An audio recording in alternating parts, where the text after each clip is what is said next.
Selamat pagi kepada pendengar setia. Hari ini Anda tetap bersama dengan saya, Dr. Suhento Liao, dan istri Lilin. Kita bersama-sama hari ini akan membahas Alkitab dan kita masuk ke kitab yang baru, yaitu surat Rasul Petrus yang kedua. Kita akan memasuki pembahasan surat Rasul Petrus yang kedua. Nah, pendengar yang kami kasih dalam Yesus Kristus, sebelum membaca dan membahasnya, mari kita berdoa terlebih dahulu. Bapa Surgawi, kami mohon berkat-Mu, mohon tuntunan-Mu. Kami hari ini akan mulai membahas surat Rasul Petrus yang kedua. Kami mohon Tuhan memberikan penerangan pada akal budi kami, dan Roh Kudus yang ada di dalam hati kami membantu kami untuk memahaminya dan untuk menjelaskannya kepada pendengar sekalian. Puji hormat kami naikkan padamu Bapa di sorga. Kami berdoa dalam nama Tuhan Yesus Kristus. Amin. Oke, silakan. Demikian bunyi firman Tuhan ayat 1. Dari Simon Petrus, hamba dan rasul Yesus Kristus, kepada mereka yang bersama-sama dengan kami memperoleh iman oleh karena keadilan Allah dan Juru Selamat kita, Yesus Kristus. Kasih karunia dan damai sejahtera melimpahi kamu oleh pengenalan akan Allah dan akan Yesus Tuhan kita. Karena kuasa ilahinya telah menganugerahkan kepada kita segala sesuatu yang berguna untuk hidup yang saleh oleh pengenalan kita akan Dia yang telah memanggil kita oleh kuasanya yang mulia dan ajaib. Dengan jalan itu Ia telah menganugerahkan kepada kita janji-janji yang berharga dan yang sangat besar, supaya olehnya kamu boleh mengambil bagian dalam kodrat ilahi dan luput dari hawa nafsu duniawi yang membinasakan dunia. Justru karena itu kamu harus dengan sungguh-sungguh berusaha untuk menambahkan kepada imanmu kebajikan, dan kepada kebajikan pengetahuan, dan kepada pengetahuan penguasaan diri, kepada penguasaan diri ketekunan, dan kepada ketekunan kesalehan, dan kepada kesalehan kasih akan saudara-saudara, dan kepada kasih akan saudara-saudara, kasih akan semua orang.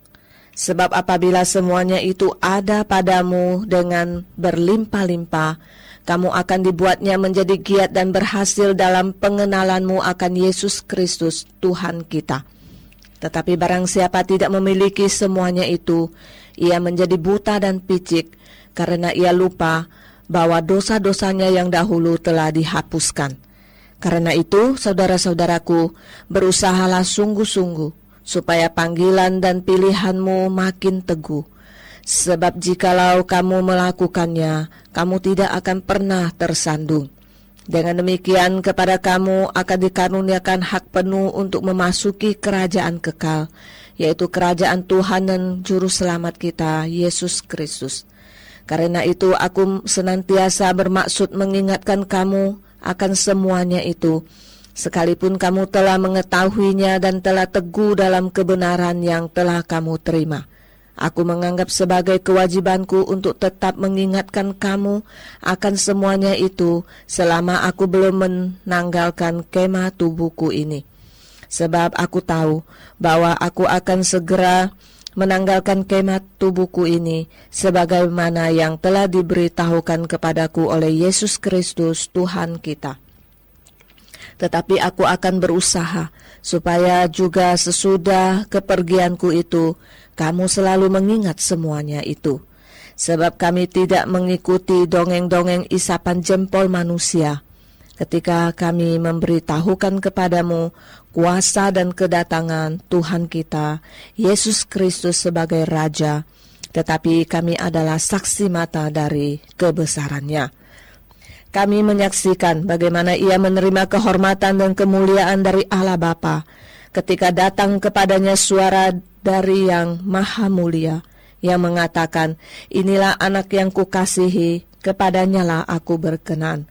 Suara itu kami dengar datang dari sorga, ketika kami bersama-sama dengan Dia di atas gunung yang kudus. Dengan demikian kami makin diteguhkan oleh firman yang telah disampaikan oleh para nabi. Alangkah baiknya kalau kamu memperhatikannya sama seperti memperhatikan pelita yang bercahaya di tempat yang gelap sampai fajar menyingsing dan bintang timur terbit bersinar di dalam hatimu. Yang terutama harus kamu ketahui ialah bahwa nubuat-nubuat dalam kitab suci tidak boleh ditafsirkan menurut kehendak sendiri. Sebab tidak pernah nubuat dihasilkan oleh kehendak manusia, tetapi oleh dorongan Roh Kudus, orang-orang berbicara atas nama Allah. Oke, pendengar yang kami kasih dalam Yesus Kristus, karena kita baru start membahas surat Rasul Petrus yang kedua, maka kita akan memakai sedikit waktu untuk membahas introduktori dari surat Rasul Petrus yang kedua ini.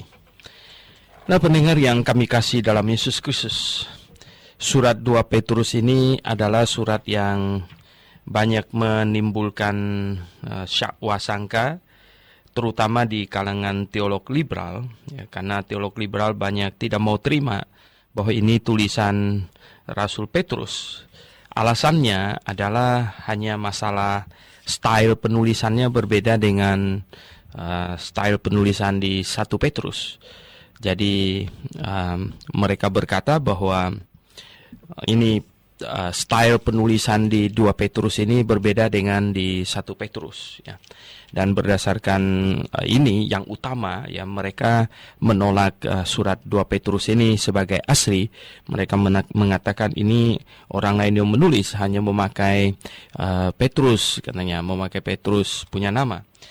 Tetapi pendengar yang kami kasih dalam Yesus Kristus, kalau kita amatin seluruh isinya, ya ini jelas Rasul Petrus yang menulis, karena di pasal 1 tadi di ayat 16 dikatakan ini yang menulis ini adalah saksi mata, ya.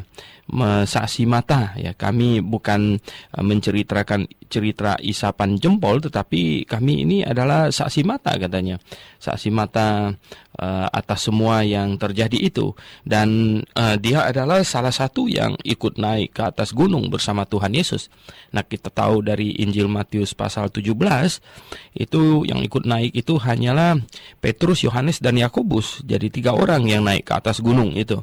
Nah, jadi tidak dapat disangkal, ya, bahwa penulis dari 2 Petrus ini adalah Rasul Petrus sendiri, gitu. Jadi sebenarnya mereka yang menolak ini hanya mencari-cari urusan, mencari-cari masalah, gitu.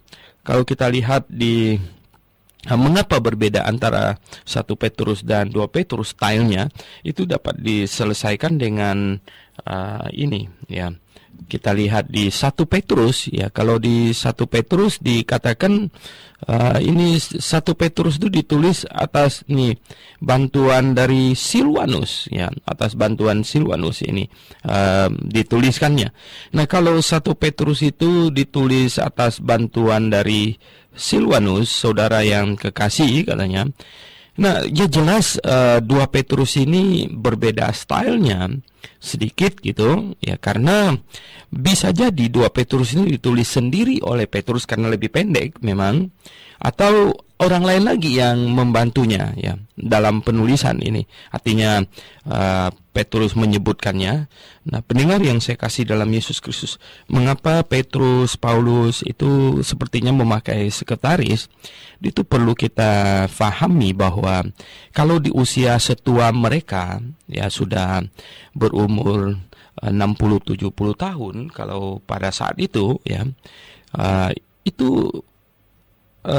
kalau sekarang ini saya saja sudah umur, ya, hampir 50, itu seringkali kalau lupa bawa kacamata ini sulit sekali untuk membaca Alkitab di pagi-pagi hari seperti begini, ya.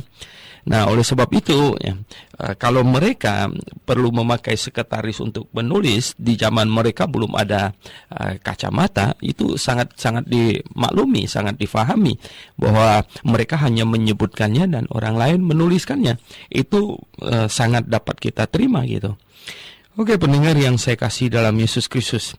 Nah, oleh sebab itulah maka ya kita baca Paulus mengirim surat pun ada orang lain yang menulis, tetapi Paulus yang menyebutkannya.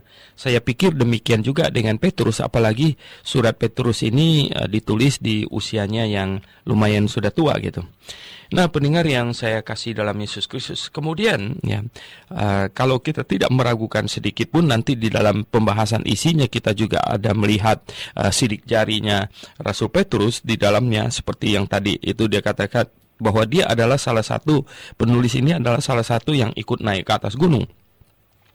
Nah, itu berarti hanya Petrus kemungkinannya, dan kemungkinan kedua cuman Yohanes, sedangkan Yakobus sudah mati dipenggal kepalanya sama Herodes ya. Jadi pendengar yang saya kasih dalam Tuhan, sekarang ini waktu penulisan. Nah, kalau Simon Petrus, Rasul Petrus yang menuliskan surat ini, maka ini kira-kira kapan gitu.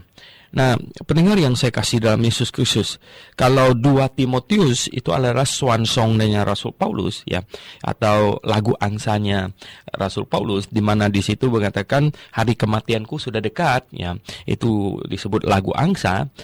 Maka 2 Petrus ini bisa disebut juga lagu angsanya Rasul Petrus ya, di mana di ayat yang ke-14 di mana aku tahu katanya bahwa aku akan segera menanggalkan kemah tubuhku ini. Jadi dia tahu bahwa tidak lama lagi dia akan mati gitu. Sebagaimana yang telah diberitahukan kepadaku oleh Yesus Kristus. Rupanya dia sudah diberi wahyu bahwa tidak lama lagi dia akan mati gitu. Sesudah tulis 2 Petrus ini. Nah, itulah sebabnya maka sesudah 2 Petrus ini memang ada masih banyak kitab-kitab yang muncul yang mengatasnamakan Rasul Petrus gitu ya. Itu semuanya tidak diterima oleh ini bapak-bapak gereja ya, abad-abad awal gitu ya, tidak terima. Antara lain misalnya ada di Apocalypse of Peter ya, itu kemudian the Gospel of Peter ya, dan juga the Acts of Peter ya. Jadi ini kisah Petrus karena the teaching of Peter dan the letter of Peter to James ya. Jadi ini surat Petrus untuk Yakobus ya. Ada juga ya the preaching of Peter ya. Jadi ada cukup banyak itu apokripa yang mengatasnamakan Rasul Petrus. Tetapi semuanya itu ditolak ya. Dan diterima hanya 2, yaitu 1 dan 2 Petrus ini. Nah, pendengar yang saya kasih dalam Tuhan Yesus, jadi 2 Petrus ini kira-kira ditulis tidak lama sesudah Rasul Petrus menulis yang pertama, tetapi jelas ya ini sebelum ya kematiannya yang diperkirakan ini tahun 68-an gitu ya, tahun 68. Nah, pendengar yang saya kasih dalam Yesus Kristus ya. Jadi kalau ini 1 Petrus itu kira-kira 62-64 gitu penulisannya, maka ini 2 Petrus ini ya di atas tahun 64 kelihatannya, bisa 64-65 begitu. Dan ya terutama karena 2 Petrus ini ditulis ya, 2 Petrus ini ditulis mesti sesudah ini sejumlah tulisan Rasul Paulus yang isinya hebat-hebat, yaitu yang dimana di pasal 3 ayat yang ke-15 di situ ada menyinggung Paulus katanya ya, seperti Paulus saudara kita yang kekasih telah menulis kepadamu menurut hikmat yang dikaruniakan kepadanya. Hal itu ya dibuatnya dalam semua suratnya apabila ia berbicara tentang perkara ini ya, dan seterusnya. Berarti sudah cukup banyak surat Rasul Paulus yang beredar ya. Maka itu ini diperkirakan memang sudah tahun akhir-akhir Rasul Paulus juga ini ditulis. Oke, pendengar yang saya kasih dalam Yesus Kristus, kemudian ini ditulis dari mana? Nah, ditulis dari mana memang agak repot ya, karena waktu itu kelihatannya Rasul Petrus agak mobile, ya, dia pergi ke sana kemari, jadi tidak ketahuan jelas ditulis dari mana, ya. Dan kalau 1 Petrus, di situ ada keterangan salam dari saudaramu di Babilonia. Petrus ini tidak ada keterangan lokasi di mana surat ini ditulis. Lalu kepada audiens manakah ini ditulis? Nah, kelihatannya kepada audiens yang sama, ya, karena dia ada mengatakan, ya, ini suratku yang kedua gitu. Berarti kepada penerima yang sama dengan yang pertama gitu. Jadi pendengar yang saya kasih dalam Yesus Kristus, berarti kepada mereka yang ada di Pontus, di Kapadokia, ya, di Pontus, di Galatia, Kapadokia, Asia dan Bitinia. Nah, itu penerima suratnya. Oke, pendengar yang saya kasih dalam Yesus Kristus, ya, kita tidak mau habis terlalu banyak waktu untuk membahas introduktorinya. Oke, mari kita lihat isinya sekarang. Kita lihat isinya. Yang pertama katanya dari Simon Petrus, hamba dan rasul Yesus Kristus. Oke, inilah pengirim surat, sudah dikatakan Simon Petrus, hamba dan rasul Yesus Kristus. Jadi mereka itu adalah rasul Yesus Kristus. Paulus itu rasul Yesus Kristus. Nah, sesudah Yohanes meninggal, tidak ada lagi orang yang boleh menyandang nama Rasul Yesus Kristus. Kalau dia mau jadi rasulnya orang lain, mah terserah, ya, itu urusan dia, ya. Kemudian asal bukan Rasul Yesus Kristus gitu. Karena Rasul Yesus Kristus itu artinya yang dikirim oleh Yesus Kristus langsung gitu. Jadi yang dikirim oleh Yesus Kristus langsung, itu adalah 12 rasul plus Rasul Paulus, itu yang dikirim langsung oleh Tuhan Yesus Kristus. Nah, selanjutnya banyak orang dikirim oleh orang lain, ya, dikirim oleh jemaat lokal, ya, seperti sekarang penginjil dikirim keluar, ya, misioneri itu adalah rasul dari jemaat lokal, ya, atau orang yang diutus oleh jemaat lokal, ya, tidak ada persoalan itu asal mereka bukan Rasul Yesus Kristus.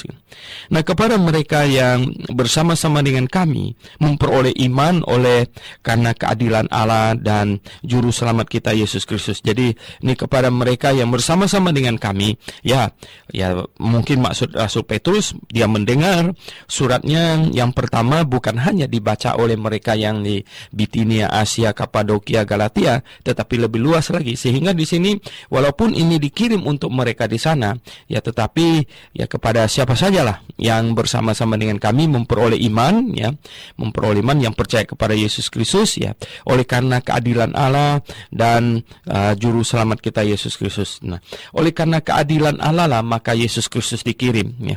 Karena Allah yang Maha Adil tidak mungkin bisa mentolerir dosa. Oleh sebab itu dosa harus dihukumkan, ya. Maka dikirimlah Yesus Kristus untuk memenuhi sifat keadilan Allah dan juru selamat kita Yesus Kristus yang telah menyelamatkan kita tentunya. Nah, pendengar yang kami kasih dalam Yesus Kristus, ini adalah pendahulu surat. Nah, katanya lagi di ayat 2, kasih karunia dan damai sejahtera melimpahi kamu oleh pengenalan akan Allah dan akan Yesus Tuhan kita. Jadi ini adalah doa atau ucapan yang baik, ya, bahwa kasih karunia dan damai sejahtera, nah, kiranya melimpahi kamu, ya, melimpahi semua pembacanya oleh pengenalan akan Allah, ya, melalui makin mengenal akan Allah dan akan Yesus, ya, Tuhan kita. Jadi memang sebagai orang percaya yang sudah diselamatkan dan kita satu hari akan pergi ke sorga berkumpul dengan Tuhan Yesus, maka sebaiknya kita hidupi kehidupan kita ini dengan makin hari makin mengenal Allah, Sang Pencipta kita, dan juga makin mengenal Yesus Tuhan kita itu. Kita makin mengenal Alkitab, ya, kebenaran firman Tuhan. Nah, pendengar yang saya kasih dalam Yesus Kristus, ya, kita syukurkan di mana para rasul digerakkan oleh Roh Kudus untuk menuliskan pengajaran-pengajaran mereka. Ini pewahyuan yang mereka terima dan ilham Roh Kudus yang telah bekerja di dalam mereka menuliskan pengajaran-pengajaran mereka sehingga pengajaran mereka bisa sampai ke tangan kita. Kalau tidak ada penulisan, hanya lisan saja, maka kita tidak tahu lagi apa yang diajarkan oleh para rasul, dan hari ini iman kita ya akan jauh lebih serampangan lagi, kacau balau gitu. Tetapi puji syukur kepada Allah. Allah yang mengasihi kita, Allah yang ingin menyelamatkan kita. Injil dituliskan sehingga itu bisa dipaskan, itu bisa diteruskan secara estafet dari satu generasi ke generasi yang lain, dan bisa sampai kepada kita masih tetap utuh karena bersifat tertulis, sehingga hari ini kita menerima firman Tuhan yang benar dan kita bisa diselamatkan ya, dan kasih karunia dan damai sejahtera ya melimpahi ya kita semuanya. Nah, itulah yang sungguh-sungguh ya kita syukurkan kepada Allah karena kasih setianya kepada kita.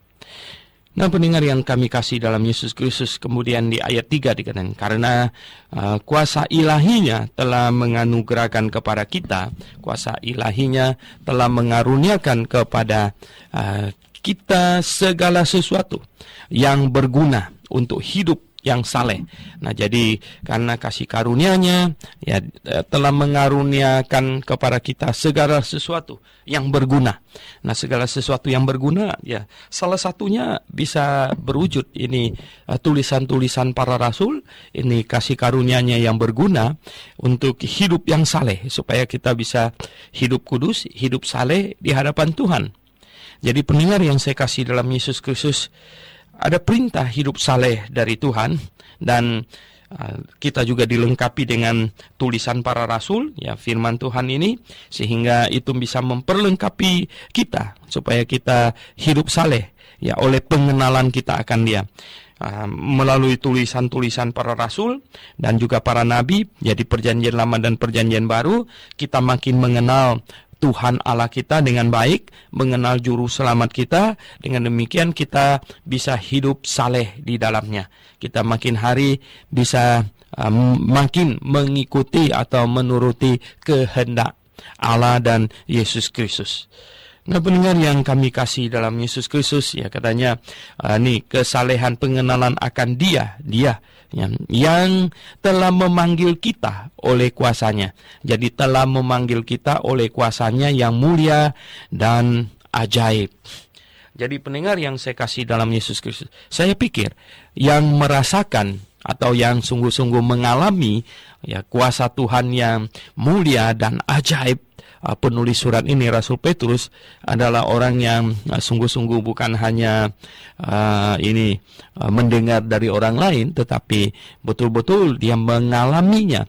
Betapa ketika Tuhan Yesus membawa mereka bertiga, yaitu Yohanes, Yakobus, dan Petrus, naik ke atas bukit, ya, naik ke atas bukit di sana, dan mereka mengalami ya sesuatu yang sangat ajaib, ya, mengalami kuasa Tuhan, ya, melihat kemuliaan Yesus Kristus bersama Musa dan Elia, dan mengalami hal yang ajaib, ya, hal yang ajaib. Nah, mereka adalah ini ya, orang-orang yang betul-betul ya sungguh ya di dalam hidup mereka mengalami ya sesuatu yang sangat-sangat indah, ya. Nah, kita lihat di sini ya, di ayat yang keempat, ya, dengan jalan itu, karena Ia telah menganugerahkan kepada kita janji-janji yang berharga, yaitu dengan jalan ini melalui kuasa dan keajaiban kemuliaan-Nya, Ia telah menganugerahkan kepada kita janji-janji yang berharga dan yang sangat besar, supaya olehnya kamu boleh mengambil bagian dalam kodrat ilahi dan luput dari hawa nafsu yang membinasakan dunia. Oh ya, betul ya, pendengar yang saya kasih dalam Yesus Kristus, di sini dikatakan ya, dengan jalan itu, yaitu dengan jalan memanggil kita ya, oleh kuasanya yang ajaib dan mulia di dalam Yesus Kristus, tentu memanggil kita dengan Injil, ya, memanggil kita. Nah, sehingga dengan jalan itu ya, kita telah mendapatkan anugerah, menganugerahkan kepada kita janji-janji, menganugerahkan kepada kita janji-janji yang berharga. Oh ya, janji yang sangat berharga. Di dalam perjanjian lama ada janji yang berharga, yaitu janji untuk kirim juru selamat.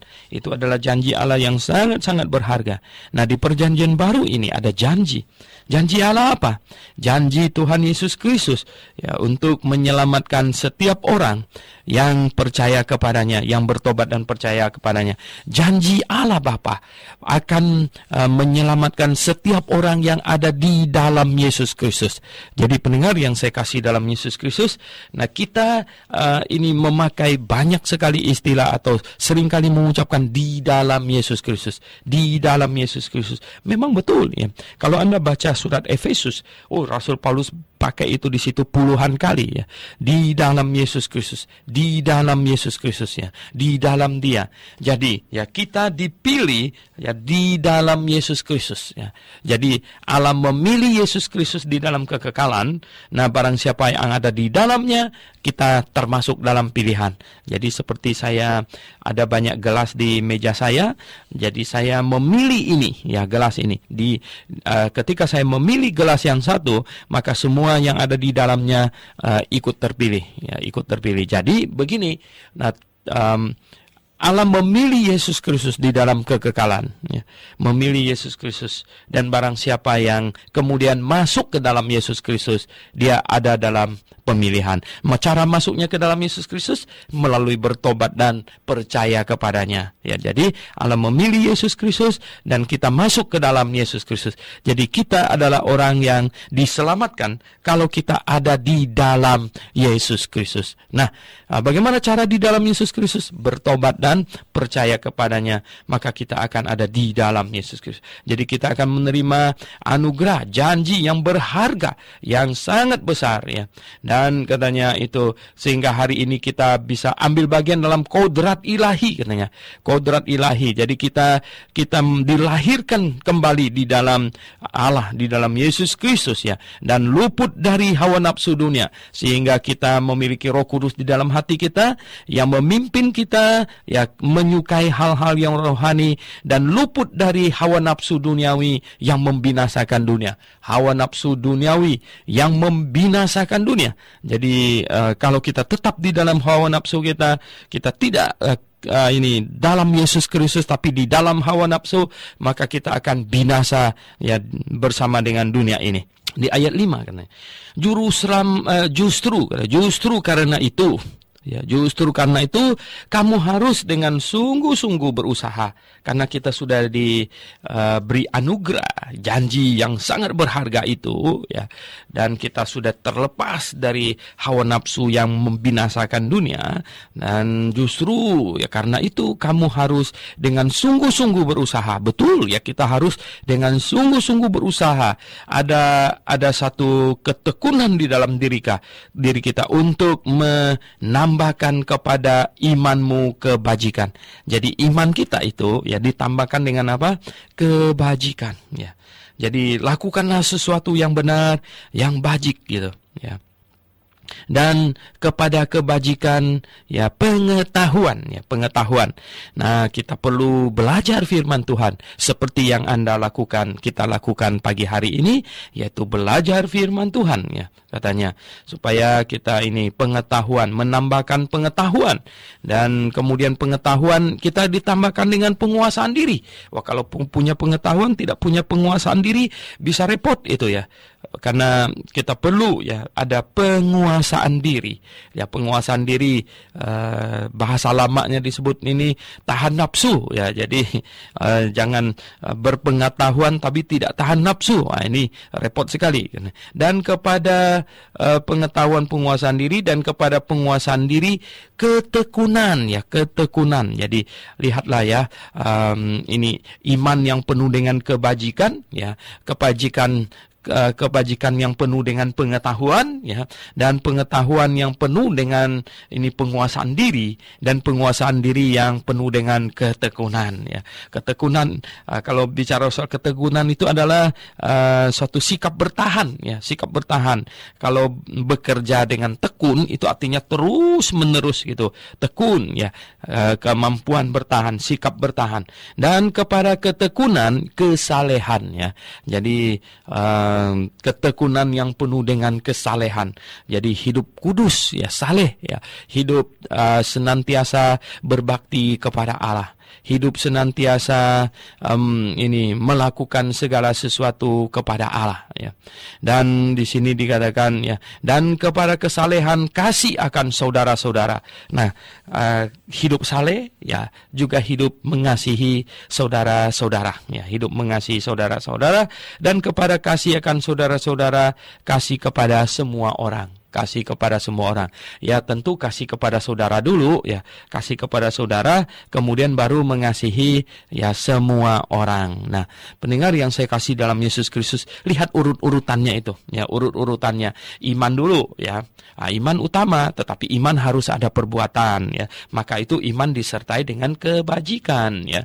Dan kebajikan ini ada iman, ada percaya, yakin, kemudian kebajikan harus disertai dengan yang pengetahuan, penuh dengan pengetahuan yang benar, dan kemudian, ya, pengetahuan harus disertai dengan ketekunan, penguasaan diri, ketekunan, dan ketekunan kesalehan, dan kesalehan itu kasih akan saudara, dan kasih akan saudara dilengkapi lagi dengan kasih kepada semua orang. Oh, pendengar yang saya kasih dalam Yesus Kristus, ya, ini hebat sekali, ya. Maka, ya, jikalau kita mengikuti nasihat Rasul Petrus akan hal ini, kita akan hidup, ya, hidup menyenangkan hati Tuhan, hidup bercahaya. Oh, pendengar yang saya kasih dalam Yesus Kristus, saya selalu berkata bahwa kalau saya mengajarkan kebenaran, saya tidak takut sedikit tidak suka kepada saya, ya, orang membenci saya, asal saya menyenangkan hati Tuhan, saya mengajarkan kebenaran. Tapi jikalau orang tidak senang kepada saya karena watak saya tidak baik, janji orang tidak pernah ditepatin, ya, kemudian bahasanya, omongannya kotor, ya, penuh dengan kesombongan, ya, kemudian lagi misalnya yang lebih buruk dan lebih objektifnya, ngutang orang nggak mau bayar, gitu misalnya, gitu. Itu kalau karena hal-hal begitu saya tidak disukai orang, wah, itu sedih, ya, itu sedih, ya. Karena apa? Itu tidak benar, gitu, ya. Dan berarti saya sudah menjadi penghalang Injil, gitu, penghalang Injil. Tetapi pendengar yang saya kasih dalam Yesus Kristus, namun jikalau saya sudah berusaha untuk hidup baik, ya, hidup sebaik-baiknya, toh, gitu, ya, orang tidak suka kepada saya karena pengajaran saya terlalu keras, katanya. Terlalu keras itu kan sebenarnya bukan terlalu keras, terlalu tepat, gitu, terlalu benar, gitu, terlalu tegas, gitu, ya. Karena keras itu mestinya benda, gitu. Tetapi kalau pengajaran mestinya tegas, gitu, ya. Jadi pengajaran saya sangat tegas, gitu, ya. Sungguh-sungguh tidak kompromi. Nah, kalau karena itu lalu orang tidak suka kepada saya, tidak ada problem. Betul-betul saya tidak ada problem, ya. Karena apa? Karena itu berarti yang dia tidak sukai bukanlah pribadi saya, tetapi yang dia tidak sukai adalah kebenaran yang saya sampaikan. Nah, pendengar yang saya kasih dalam Yesus Kristus, coba kita lihat di ayat 8 sekarang, katanya, sebab apabila semuanya itu ada padamu dengan berlimpah-limpah. Wah, kalau itu semua ada pada kita dengan berlimpah-limpah, kamu akan dibuatnya menjadi giat dan berhasil dalam pengenalanmu akan Yesus Kristus Tuhan kita.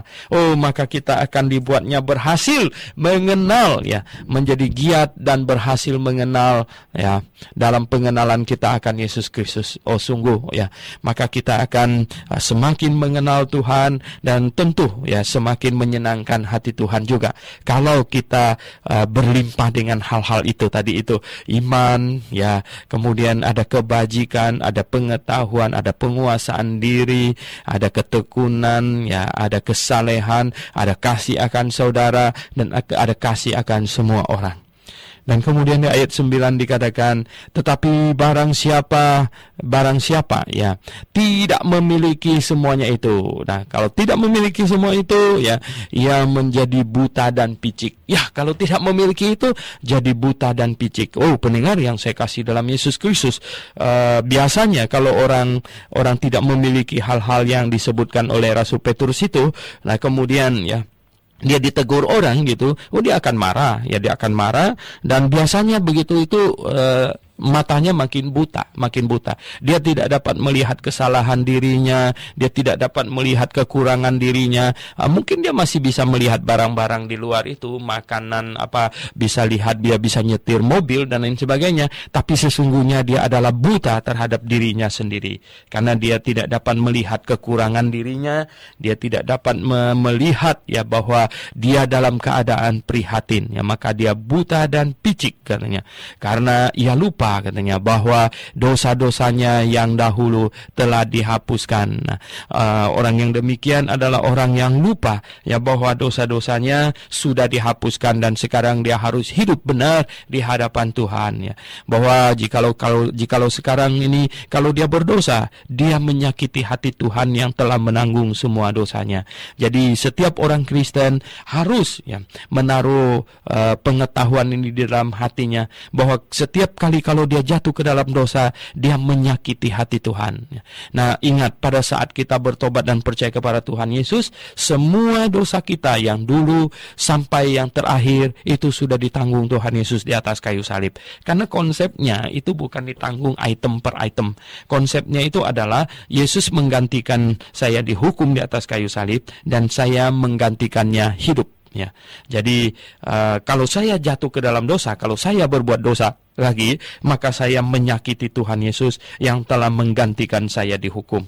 Nah, pendengar yang saya kasih dalam Yesus Kristus, ya kita lihat ya kita selalu harus ingat bahwa dosa kita sudah dihapuskan, sudah ditanggung oleh Tuhan Yesus. Oleh sebab itu, ya janganlah kita menambahinya lagi, jangan kita menambahinya, dan ya kita perlu ya hidup benar di hadapan Tuhan. Ayat 10, karena itu saudara-saudaraku katanya, berusahalah sungguh-sungguh ya, jangan tidak diusahakan, harus diusahakan dengan sungguh-sungguh ya, supaya panggilan dan pilihanmu makin teguh ya, supaya panggilan dan pilihan kita makin teguh ya. Ya, istilahnya sebenarnya supaya imanmu makin kuat gitu. Dan jangan sampai kamu bergeser, jangan sampai kamu murtad ya. Jangan sampai kamu ya panggilanmu itu ya jadi buyar gitu ya. Supaya panggilanmu dan pilihanmu makin teguh katanya. Nah, sebab ya jikalau kamu melakukannya, kamu tidak akan pernah tersandung ya. Kalau kamu melakukan semua itu, yaitu punya iman, punya kebajikan, pengetahuan, ya, penguasaan diri, ketekunan dan lain sebagainya, itu kamu ya tidak akan pernah tersandung. Oh, pendengar yang saya kasih dalam Yesus Kristus, orang Kristen yang gampang tersandung itu adalah orang Kristen yang tak berpengetahuan, tak berpengetahuan. Ya, mengapa kita harus tersandung orang lain? Kenapa tidak jalan hati-hati? Nah, pendengar yang saya kasih dalam Yesus Kristus, ada banyak orang Kristen yang tersandung dan marah kepada batu sandungan itu ya. Nah, coba Anda bayangkan. Nah, kalau Anda nabrak tiang, Anda mau marah sama tiang itu yang salah apa Anda yang salah? Ya, kalau kita tabrak tiang, ya tiangnya nggak salah apa-apa, dia memang ada di situ diam gitu loh. Yang salah adalah kamu, kenapa nggak lihat, kenapa sampai nubruk tiang gitu loh. Nah, pendengar yang saya kasih dalam Yesus Kristus, begitulah ya orang Kristen yang tersandung ya. Yang salah bukan itu batu sandungannya, dia memang ada di situ gitu loh. Yang salah itu adalah Anda tidak berjalan hati-hati ya gitu. Nah, di sini dikatakan, tapi kalau kita mempunyai semua itu, kita tidak akan tersandung katanya. Ayat 11 katanya, dengan demikian kepada kamu dikaruniakan hak penuh untuk memasuki kerajaan kekal. Wah, kita dikaruniakan hak penuh untuk memasuki kerajaan kekal. Mengapa? Karena kita sudah di dalam Yesus Kristus, yaitu kerajaan Tuhan dan juru selamat kita Yesus Kristus. Oh, kita akan memasuki kerajaan Tuhan Yesus Kristus. Kerajaan Tuhan Yesus Kristus itu apa? Kerajaan 1000 tahun nanti, kerajaan Tuhan Yesus Kristus, dan juga kita akan memasuki kerajaan Allah, ya, di kerajaan Tuhan Yesus Kristus yang di sorga. Tapi sebelumnya kita masuk dulu dalam kerajaan ini, kerajaan Yesus Kristus, kerajaan 1000 tahun. Nah, kerajaan yang kekal, ya. Sesudah kerajaan 1000 tahun, pindah kerajaan sorga, kerajaan yang kekal. Oke, pendengar yang saya kasih dalam Yesus Kristus, bukankah kita jadi semakin bahagia mendengar itu? Janji Allah, ya, bahwa kita yang di dalam Yesus Kristus akan masuk ke dalam kerajaan yang kekal, ya. Itu ya sesuatu yang tidak ada taranya, luar biasa sekali.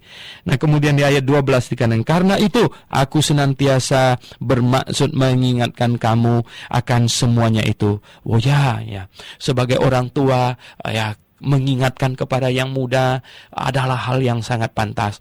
Rasul Petrus waktu dia menulis ini, dia sudah tua, ya. Dia sudah berperang secara rohani, dia sudah mengarungi segala macam ini pencobaan yang hebat-hebat, dan dia ternyata menang, ya. Dan sekarang, ya, dia memberikan kita nasihat, dia mengingatkan kita, adalah hal yang sangat pantas. Marilah kita dengan rendah hati membaca surat-surat yang ditulis oleh para rasul ini, ya, dan kita sungguh menerima pengajaran mereka dan melihat itu sebagai firman Tuhan, karena mereka mengajar mengajar sesuai dengan ilham, sesuai dengan wahyu yang Tuhan nyatakan kepada mereka itu, ya. Nah, katanya ini supaya kamu apa, katanya ini mengingatkan kamu semua itu, sekalipun kamu telah mengetahuinya, ya, sudah tahu pun diingatkan lagi, nggak salah kan, ya, dan telah teguh dalam kebenaran yang telah kamu terima. Sekalipun kamu sudah teguh imannya, kemudian ditambahkan lagi, diingatkan lagi, nggak apa-apa kan, ya. Nah, makin bagus kan, ada orang memperhatikan kita, mengingatkan kita, setiap pagi kita belajar firman Tuhan, kita tambah diingatkan lagi, nggak apa-apa kan, tambah hebat kan, tambah bagus kan, gitu. Jadi pendengar yang saya kasih dalam Tuhan Yesus, itulah dengan kebenaran yang telah kamu terima. Rasul Petrus tahu penerima suratnya ini imannya sudah teguh, sekarang dia tambah teguhkan lagi, gitu. Ayat 13 katanya, aku menganggap sebagai kewajibanku untuk tetap mengingatkan kamu akan semuanya itu selama aku belum menanggalkan kemah tubuhku ini. Jadi Rasul Petrus melihat adalah suatu kewajiban baginya untuk selalu mengingatkan, ya, mengingatkan katanya, selagi dia masih tinggal di kemah tubuhnya ini, ya, sebelum mati, gitu, ya. Jadi pendengar yang saya kasih dalam Yesus Kristus, rupanya Rasul Petrus melihat badannya ini kayak kemah, gitu, ya. Kalau kita pergi camping, gitu, kita pergi camping, kita akan membangun kemah. Kita itu bukan rumah permanen, itu kemah, ya. Kita tahu tidak lama kemudian kita akan bongkar itu, kemudian kita akan pulang ke rumah. Nah, inilah konsep Rasul Petrus tentang hidup di dunia ini, tubuh yang kita pakai tiap hari ini, dia lihat itu sebagai kemah, ya. Nanti, ya, tiba waktunya akan dibongkar, kemudian dia akan pulang ke rumah, gitu, akan pulang ke rumah. Jadi betapa hebatnya, ya, konsep ini. Jadi pendengar yang saya kasih dalam Yesus Kristus, kemah kan sementara, ya toh. Maka itu kemah nggak usah terlalu dihias-hias, ya toh, sampai terlalu memperhatikan, ya toh, mau beli ini, ya toh, apa, ya, segala macam alat untuk menghias sampai, ya toh, waduh, ya, hidungnya kurang mancung, dimancungin dan lain-lain sebagainya. Ya, jadi di hari-hari yang lalu saya sudah berbicara soal ini, ya, hiasan ini yang dimana Rasul Petrus juga, ya, kepang-kepang rambut segala macam. Sebenarnya kita bilang begini, kembali ke natural saja. Nah, kalau Anda rambutnya sudah putih, ya biasanya di kalangan wanita lah. Kalau pria sih, kalau rambut saya putih, ya biar putih saja, gitu, ya, noh. Tetapi kalau wanita kan jangan sampai kelihatan terlalu tua. Ya boleh dicat, nggak boleh saja, kembalikan ke natural, gitu, ya. Jangan catnya misalnya jingga, gitu. Itu jangan, gitu, ya. Itu terlalu modis, gitu, terlalu ikut zaman. Dikembalikan ke natural. ada orang yang ngotot kan, nggak boleh, rambut nggak boleh dicat sama sekali. Oh ya, kenapa jadi begitu? Ya, kalau gigi sudah ompong boleh dipasang gigi palsu nggak gitu? Ya, dibiarin ompong saja gitu. Jadi sekali senyum ya nggak kelihatan lidahnya gitu. Nah, pendengar yang saya kasih dalam Yesus Kristus ya, kalau boleh dipasangin gigi palsu yang sesuai, hampir mirip dengan gigi asli, maka rambut juga boleh dicat lah ya, kembali ke naturalnya ya. Tetapi ya sekali lagi ya, bukan untuk menarik perhatian orang sampai ini ya dicat warna-warni dan lain sebagainya. Oh tentu tidak ya, orang Kristen tidak melakukan itu. Nah, intinya dalam hal hias menghias ini kita bertanya, apakah itu pantas gitu? Apakah itu pantas ya? Nah, kalau itu pantas ya, kalau itu cocok untuk orang-orang yang mengasihi Tuhan ya, tidak masalah kalau Anda bisa menjawab itu. Nah, di sini dikatakan ini dia meninggalkan kemah tubuhnya. Ayat 14, sebab aku tahu katanya bahwa aku akan segera menanggalkan kemah tubuhku ini. Jadi Rasul Petrus tahu dia tidak lama lagi akan meninggalkan tubuhnya yang dia lihat sebagai kemah ini, tubuhnya. Dan dia tahu ya, karena apa? Karena sebagaimana telah diberitahukan kepadaku oleh Yesus Kristus Tuhan kita. Jadi Tuhan Yesus sudah mengilhamkan ya, sudah memberitahukan kepada Petrus ya bahwa tidak lama lagi ya dia akan pulang ya. Dia harus bongkar kemahnya itu ya, bongkar, dan kemahnya itu ya tidak dipakai lagi, nanti dia akan pulang. Oleh sebab itu pendengar yang saya kasih dalam Yesus Kristus, barang siapa yang sudah dapatkan kepastian masuk surga, mendengar berita demikian, itu berita yang menyenangkan. Kalau kita kemah terus-menerus nggak pernah pulang ke rumah bagaimana? Apa kita senang? Jadi pendengar yang saya kasih dalam Yesus Kristus ya, apakah Anda sudah dapatkan kepastian masuk surga? Nah, ini yang paling penting gitu. Kalau belum dapatkan kepastian masuk surga, wah, ini repot. Kalau Anda belum mendapat rumah permanen ya, belum ada rumah tempat tinggal permanen, sementara kemah kamu akan dibongkar gitu. Wah, itu kan khawatir gitu. Itu kan ya takut gitu ya, takut sementara belum ada rumah, kemahnya mau dibongkar gitu. Bagaimana? Tetapi puji syukur pada Tuhan ya, kalau Anda sudah dapatkan kepastian masuk surga. Nah, bagaimana cara mendapatkan kepastian masuk surga itu? Yaitu melalui bertobat dan percaya kepada Tuhan Yesus saja. Bertobat itu apa? Artinya mengaku diri orang berdosa dan menyesali dosa kita. Percaya Yesus apa? Percaya Yesus Kristus sudah menanggung semua dosa saya di atas kayu salibnya. Jadi Yesus sudah menggantikan saya dihukum di atas kayu salib, dan kini saya menggantikannya hidup di muka bumi ini. Jadi saya hidup bagi Yesus. Nah, kalau kita sudah mendapatkan yang ini, yang demikian ini, artinya kita sungguh sudah mendapatkan janji-janji yang berharga itu yang di atas dikatakan. Dan kita mendapatkan jaminan masuk surga. Kita sudah ada rumah permanen di sana. Maka kemah kita dibongkar, no problem. Kita bilang, makin cepat dibongkar, makin baguslah saya pulang ke rumah saja gitu. Nah, katanya ini ya, ayat 15, tetapi aku akan berusaha supaya juga sesudah kepergianku itu kamu selalu mengingat semuanya ini. Jadi surat ini ditulis ya sebagai pengajaran yang tertulis supaya aku pergi, kamu tetap ingat akan pengajaranku ini.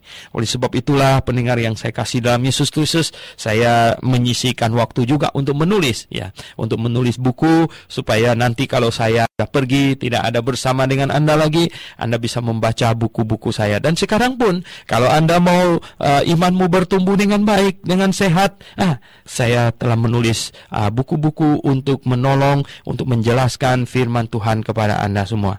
Oke, kita lihat ayat yang ke-16 ya, sebab kami tidak mengikuti ya dongeng-dongeng isapan jempol manusia. Manusia banyak mendongeng gitu ya. Ketika kami memberitahukan kepadamu ya kuasa dan kedatangan Tuhan kita Yesus Kristus sebagai Raja. Nah, kalau kami memberitakan Injil dan menyampaikan janji Tuhan bahwa dia akan datang kembali segala macam, itu bukan isapan jempol, bukan dongeng isapan jempol. Itu bukan dongeng yang sembarangan cerita, tetapi kami adalah saksi mata dari kebesarannya. Jadi Rasul Petrus bilang kami ada saksi mata. Ya, rasul-rasul adalah saksi mata. Jadi Anda mau percaya orang yang hidup 500 tahun kemudian atau Anda mau percaya pada saksi mata? Saya lebih pilih percaya pada saksi saksi mata, lebih masuk akal gitu.